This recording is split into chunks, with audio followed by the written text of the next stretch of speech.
Hello Targar friends, hey everybody, it's Jason Blaha here, and it's time for another work mode workout, and today was max effort press day. And a quick reminder for those of you who enjoy watching these videos, because thousands of you watch them every day, please click like down below. Help keep those likes higher than the dislikes. It would be greatly appreciated. Just reach down there and click it before we get to the max. Alright, you don't get to watch the max till you click like. That's the rules. Alright. We did 33 pounds of chain on a floor press today. The 295 felt reasonable, so went up 10 more pounds and decided to stop there. Was a little grindy, but not super bad, even the 305. So I probably could have ground out one more bump, but I don't know. It's one of those to where, like I've said, I don't want to miss any presses right now because I'm pressing to a max every other day, or a training max, with a large amount of supplemental work, as long as I really get something that grinds and I can feel where my weak points are. That's what we're looking for, right? And we want to strain against a heavy weight that's above 90%. And I'm going to say this is definitely above 90%. So, got the desired effect. And I thought it was interesting, I only felt pec and front delt with the bump before this, and then I finally felt some triceps on the lockout on this one. Like, actually felt them light up a bit. So we still know that. I feel like at this point, my benching, it's front delt. I've got to be honest with myself. Like, you guys saw my client today, the one who I did his before and after. Look at the size of that kid's delts. You guys know he doesn't do any direct delt work. He has a max overhead press of like 145. Now, we do a ton of overhead press volume. Like, he does 10 sets of 10 reps between his two upper body days on the press. So he does 5 by 10 twice a week. I like 5 by 10 a lot more than him, and I don't have enormous delts. So we've got to be realistic here. I've got to get my delts going. It really is a priority. Actually, the people who say that my upper body doesn't always look massive, or they talk about the shape of it, honestly, it's not even my arms that's the problem. I mean, more tricep would help a lot. It's lack of side delt, and it's my loose skin. Right? It's the loose skin. And the loose skin will tighten up more if I lose fat later. Not that any of that's a high priority, because strength is the #1 priority. But we've got to be realistic here. If my delts are lagging in general, then it's one reason to explain why my bench is lagging. Because I really feel on my heavy benching, I feel my front delts on a lot of them really, really fatigued. I feel like shoulder is definitely a weak link. Now, I need to bring up everything else, but we make it a priority. I'm trying to maximize pec, delt, and tricep development at this point, top to bottom. So people say, well, what do you mean, what's a priority then? We do the exercise that works them first, right? It's that simple. I still do 5 sets that's specific to each one of these. So we do the close grip incline because of the front delt activation. This has the most potent front delt activation out of any exercise I do. So because I feel like front delts are currently the biggest weakness in my benching, this is my first supplemental lift, and I'm pushing it hard. Now, people will say, Jason, you're only up to 200 pounds for 5 sets of 10. Yep. And what does that mean? That means we're up. I started doing 185, about 15 pounds. And people can say, well, that's really weak. Even for 5 by 10, that's weak for a guy your size. Okay, you're right.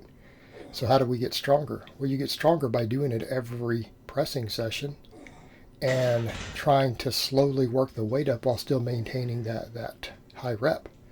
Right? We've got to hypertrophy those muscles. So that means I have to keep raising my 10 rep max. Not my 1 rep max. I got to raise my 10 rep maxes. How do we get size, tension, and volume? So I need to keep ramping up the weight that I am capable of grinding out 5 sets of 10 with. And that also means I have to keep everything else moving so it doesn't become a weak link. You know, people could say, well, your triceps could become a weak link on this. That's why I'm training them so hard. As long as I can keep my triceps from becoming fatigued on this exercise and I can feel it entirely in my front delts, then we should be able to keep making progress because we know those are taking the brunt of the work. And there's something to be said for that when you're selecting exercises, is making sure that you don't have any lagging muscles. I think Louis talks about that a lot. He's mentioned before, you know, if I look at a lifter and realize that I could bring his bench up with a close grip bench press, hey, that's great, but how do I keep the close grip bench press from stalling? I need to make sure the close grip bench press keeps getting stronger if I'm going to use it to increase the bench. So we come to this. So we have to work all the other muscles, and we're doing that. But I'm going to keep focusing on it. I'm going to push this one hard. That's why it is the first exercise I do. I know that right now this works the weakest link in my bench very, very heavily. Obviously, it gets a fair amount of chest because there's a deep stretch on the chest. Obviously, it works in tricep, especially with the closer grip, but it is very front delt dominant. I need those front delts. I need them to get my bench up. Priority. Up next, we did 5 sets of 10 on the Pendley Rows like every workout. And one of the things I decided, I'm not going to do my curls in these normal sessions anymore. The reason, it's taking away from the other muscles I need. I feel like a lot of the reasons I'm curling specifically are addressed with the Pendley Row. I'll make other videos on that.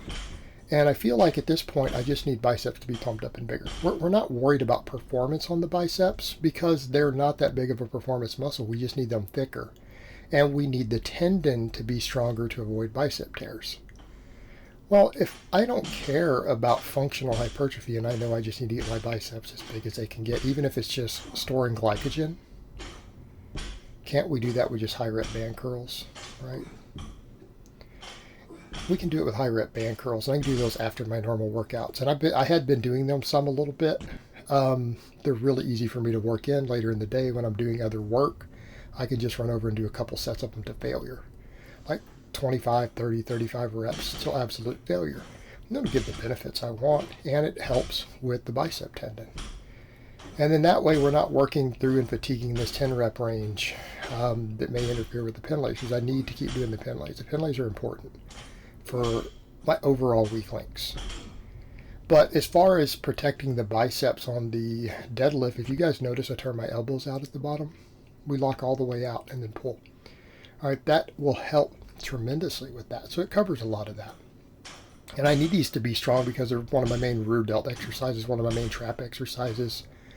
I need to make sure the performance is on point with these.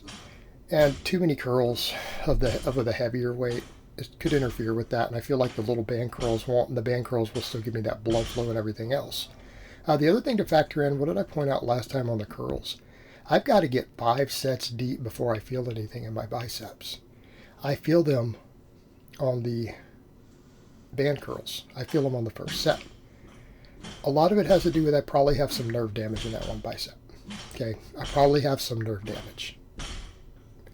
And it's hard to work around that. And I think the difference is I probably do need to be thinking in terms of blood flow because I've got scar tissue.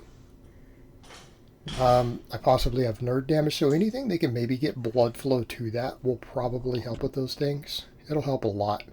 So I think that probably is the way to go because I really feel them, and we're not even concerned with functional hypertrophy with biceps. They're just not an important muscle to your performance. You just make more money on YouTube if you have bigger biceps. And we're thinking in terms of giving cushion at the bottom of a bench to help with the bench. That doesn't require any sort of myofibular growth. So we can dismiss all those arguments about that or versus transient storage factors. We can dismiss all that. Probably doesn't matter in that case for that one muscle. Probably one of the 2 muscles that you're relevant on. We went ahead and did a weight increase on the dips. I had someone actually say, oh man, the dips are fairly impressive. It's your body weight to do a 45. Well, it was my first time back doing them with a plate. Need to get into it. We need to have progressive overload. So I went up 10 pounds. I went to a 55 and managed to get 5 sets of 10. Now I will tell you, 5 sets of 10 was challenging with this weight. It felt like it was about my 12 rep max at the start. And by the time I got about 3 sets deep, these were limit sets. And I really struggled with the 5th set. I know you guys go, all the people want to talk about the way my body looks. It's the loose skin that causes that shape, guys. Loose skin that causes that shape. And I had someone, say, well, why do you wear your shorts up to your belly button? Because my belly button hangs lower than most people's. I lost 100 pounds of fat. But it is what it is. Not much I can do about it. I mean, I could go pay thousands of dollars for a tummy tuck and not be able to train for 2 months. Yeah, that's going to look real good. I lose all my strength because I don't train for 2 months when I run a strength channel. Spend thousands of dollars. No, it's not an option. I'll just cut again later. It's actually considerably tighter than it was a year ago.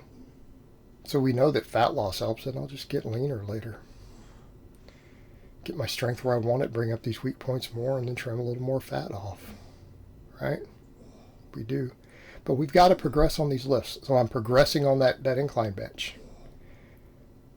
Microplates, 2.5 pounds at a time. Same thing on these dips. I've got to get stronger at my 10 rep sets. Got to bring my pecs, my delts, and my triceps up. And the only way we do that is progressive overload with pretty high volumes of training. That's how you bring up a weak muscle. I mean, realistically, go close to your maximum recoverable volumes and increase tension and progressive overload near those volumes. Okay, there you go. Now, we could argue that the progression is sign of growth. And some people might notice some of those I'm a little, maybe not quite as deep on the first couple reps. I need to warm up on the dips. I can't go super deep on the first couple reps. I've got to get into the groove. At the end of the day, it doesn't matter because we're still getting a pretty deep range of motion. I'm getting a stretch reflex in the chest. It's still a deeper range than I'd get on a bench press. All right, so what did I do to finish this off? A couple things. We cut the curls out because they were totally interfering with these other lifts. Okay, as far as real performance goes, delts and triceps are going to be priority. I can always do band curls later in the day, and I will. I need to push these, and I need to push them hard on the volume. I felt like I couldn't even do the side raises after curls. And the curls would make my triceps cramp. Without doing the supersets, I was able to do a slight weight bump on these, and notice I'm still able to get that deep stretch reflex, right, with the shoulder extension. Bumped it 5 pounds, and every single set I got at least 15 reps before hitting failure, pretty much. Some of them I had to stop. Some of them you could tell that I come all the way down in its failure because I can't bring it back up after the pullover. Some of them I had to really grind through and take a breath to squeeze out the last rep. Either way, there's no reps in reserve. Then I did with a very lightweight, do the chain laterals. Notice I went with a lighter weight. I can get my hands further out. You know, these can be a little stricter. And one of the things that's interesting with the chains, when the chains swing back down, it creates a little bit of an eccentric effect. It really pulls. It makes it hard. Like it feels like it pulls you down harder. So that's good. I'm fighting against the eccentric. These are like 20 rep sets. I'm not worried about it. What do we look at if we look at the data, I've seen even Dr. Mike and other people point that out. Side delts are very resistant to volume. They seem to need a lot of volume. They're very resistant in order to grow. And that makes sense because for me, I have a really strong overhead press. You guys have seen me strict press 227.5. I'm stronger than my benching, but my delts are still a weak link because they're just not big enough. They're not big enough. I need that extra work. We're getting a ton of front delt work with the incline. All my rowing's giving me a ton of rear delt work at this point, and I can always add face pulls. My side delts have been lagging the entire time I've been on YouTube. Now, could that be affecting my bench? Is it part of the support musculature? If I brought them up, would it lend extra carryover to my front delts? And at a certain point, I need to train them for more volume. They're a very volume resistant muscle. As we've seen with my own training, really, really heavy lifting does not make mine grow. We need the volume. So I'm going to take the different approach. It's not just bro anymore. There's amounts of data on this, particularly for something like the side delt. All right, we're going to kick some volume at them. I need to build their work capacity. And by building the work capacity, maybe I'm finally fatiguing the upper threshold fibers. Maybe I have to take these high rep sets to failure to reach those deeper fibers in my side delts. I haven't really tried this approach consistently. Maybe that's what I need to do. Seems to work for a lot of people. There are some experts saying it's a good idea. Legitimate experts. And I may not agree with everything they say. So I don't have anything to lose. And it just has to do with my structure. Maybe my delts or side delts are very, very resistant to growing. They do seem to be. Now I could argue, because I don't blast a ton of gear. Probably a factor. But it can't be the only factor because I got clients with big old capped delts who don't use anything. It's a large genetic component. Mine are probably resistant. I have muscles that grow no matter what I do. People ask me, what do you do for your calves? I don't train calves. What are you talking about? You should get 18-inch calves deadlifting. Right? We all have different genetics. probably what I need to do to make my delts grow at this point, and that's okay. We'll make them grow. I think it'll probably work. Because I'm having to click my head a little bit because it's making my neck cramp slightly.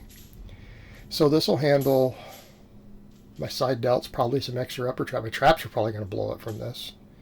My traps have seemed to grow from all my other pulling, and this is just adding another training dynamic. So for me, this might be one of the muscles I really have to just hit that high rep work. And it's boring, and I don't like it. But if it brings up my bench, and it probably make me look more jacked. I mean, let's be realistic. If I put another inch on the side of each one of my delts over time, it would probably change people's opinions of my structure. That and triceps. Let's go with the other point. Triceps make them more there on the biceps. My triceps need to come up from my benching. I think if I had a bunch of delt and tricep, and drop another 10 pounds of fat later. Even though I care about strength more, I think some of that would change. That would change opinions, I think. But this can take up a minor part of my training. You know, the core of my training is always going to be all my other real work. But I can squeeze all this volume in. It fits in really nicely with these days, and I can do the stuff at the end. And it really is a fair amount when you factor in that I'm doing this 3 times a week. It ends up being 15 sets of these triceps and then 15 sets for my side delts. That's a pretty high amount of volume. When you really start breaking it down in terms of weekly volume, especially taking them to failure, it's 15 sets to failure with some pretty efficient exercises. All right, we're getting up to a pretty hefty amount of volume. But yeah, I've got to get that work capacity up on the side delt. Got to get that work capacity up. And I think that's going to do it. Just like I've noticed, I've kind of have to do that with the bicep due to that old injury. Side delt's going to be a different beast for me. Just the way our different muscles proportion out. You know, it's funny because I have other muscles that blow up no matter what I do. My back grows no matter what I do. Now, I like training back. And that's the thing that matters too. It's just that I found that every approach works well for my back. Heavy weight, high volume, whatever, it doesn't matter. Pull-ups, chin-ups, rows, it doesn't matter. Makes my lats grow. That's why I have a big back. Genetically gifted there. Muscles I'm not as genetically gifted in, I think it's just time to just be realistic about what it's going to take to bring them up. And you know what? It'll probably bring my benching up.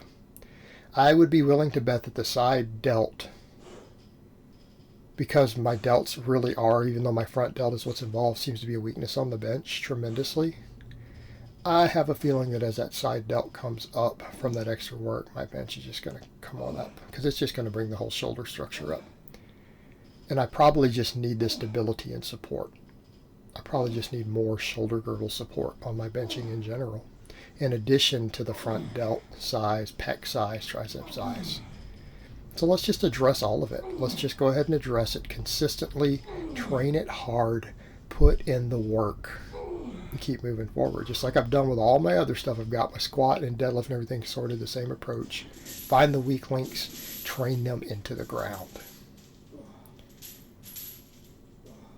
You really have to do the same thing with the benching now. Got to do the same thing. But it was a good workout. Happy with it. Pretty long workout, even without the curls, over 18 minutes. So I hope it has been informative, and I will talk to you guys next time.